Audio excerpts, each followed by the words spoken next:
Welcome back. Week 1 of the NFL season is upon us, and just under 1,700 players find themselves on an NFL roster. That number accounts for just under 0.2% of all high school football players in the United States.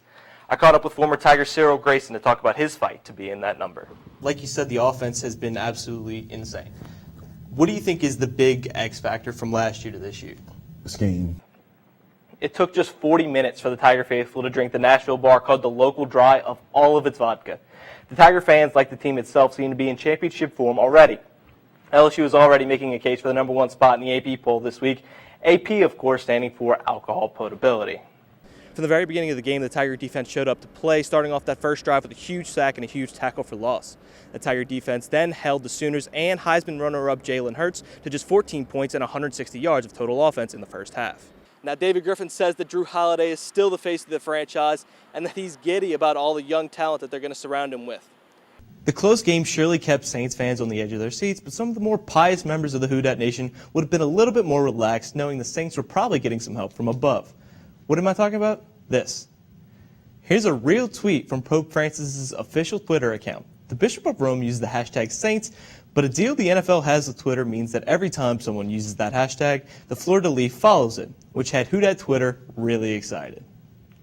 Suffice it to say, Who Dat Nation had their fun making and tweeting out edits like this.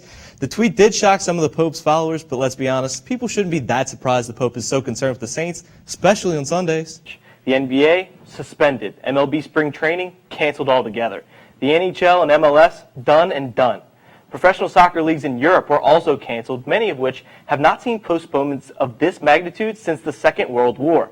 The European Soccer Championships, which are scheduled to take place this summer, also face the likelihood of being postponed or canceled. Now, Texas would dominate the boards early as we get a slam here from Jericho Sims.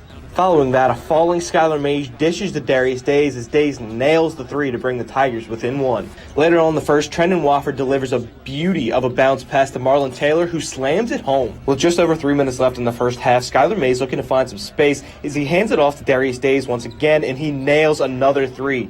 In the second half, Texas would put on the press as this one here is stolen and slammed home by Donovan Williams. For years, college athletes have been unable to profit from their name, image, and likeness on things such as advertisements and merchandise. But a new bill in California just might change that. The bill would allow players to make money while in school, but Louisiana athletes are not currently as fortunate. You know, they're selling my jersey, and I'm not really seeing any of that, but, you know, that's the law right now, and I think it's good to see that people are starting to trend the other way. Of course, college athletes think that they should be paid, but what about those who study collegiate sports? But I absolutely think they ought to have the rights to their name, image, and likeness. If there's a car dealer in Bogalusa that wants to bring Joe Burrow down to sign autographs, who cares? Good for him. Write the man a check. With current NCAA rules and regulations, college athletes like Joe Burrow cannot make any money off of this number 9 shirt. But if the rest of the country follows California's lead, future college stars just might. And for years, I think people have kind of gone along with that. They've said, yeah, no, the value of a college scholarship is enough, and that's compensating you fairly enough for what you're giving to the school. But then now we see, you know, LSU's building sleeping cots in the locker rooms. And, I mean, we're running out of ways to spend the money. And meanwhile, they're not directly paying the players, right? So if Louisiana would make an effort to adopt a similar bill, they would have to learn from the rest of the nation first. Louisiana generally is not that, I don't want to say it in a bad way, but I mean, we're not usually pushing the bubble legislatively on anything. I think my best guess is that we're going to sort of follow the lead of other states, and we won't be first.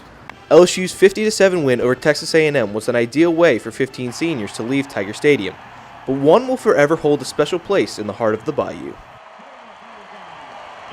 Well, you know, Joe's meant a lot to Louisiana, and Louisiana is very proud of LSU football. Yeah, but, you know, people in Louisiana have heart, man, and when they love you, they love you. And they love Joe, and Joe loves them. So I think it was a combination of both.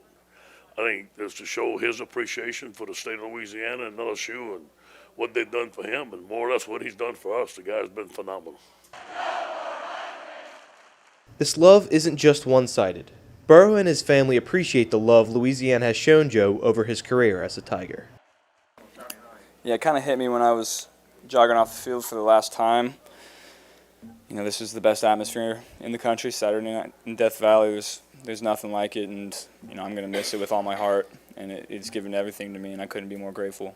It's been awesome not only for me, but for my family as well. You know, I told you guys earlier in the week, they come back and tell me stories about everyone just thanking them for sending me down here, and you know, my whole family's like, well, thanks for resurrecting my career and everything you guys have done for me. So, you know, it's been a dream come true, it really has. Since I was 10 years old, this is what I've always wanted to do. You know, I've said in the past, my goal was never to be the quarterback of an NFL team. I wanted to be the quarterback of a top 10 team playing in the national title game, and we have a chance to do that, and this is a dream come true for me. But before Burrow can realize his and the team's ultimate goal, they'll have to take down the Georgia Bulldogs in Atlanta for the SEC title.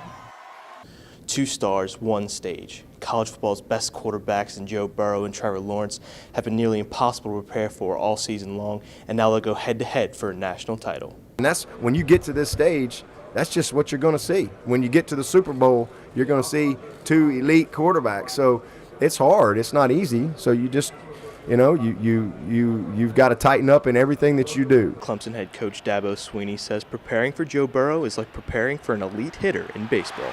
You're playing from a baseball analogy, you're playing one of the best hitters ever. And if you're just throwing a fastball, I don't care if you're throwing it at 110, he's going to hit it. And he's going to hit it a long way. As for Burrow's QB counterpart, Coach O credits Lawrence for his big win against Ohio State and uses one word to describe him. Winner. You know, he took that game in his own hands. Him and Travis, him and Etienne took that game in his own hands against Ohio State. And they say, hey, we're going to win this thing.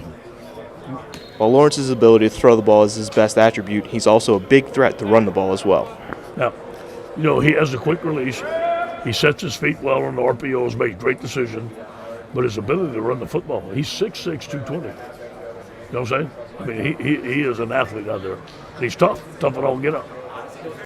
While Burrow and Lawrence are both elite quarterbacks, only one can lift the national championship trophy. Will it be the Heisman winner or the 2018 national championship MVP? Reporting at the national championship for Tiger TV Sports, I'm Zach Nunez.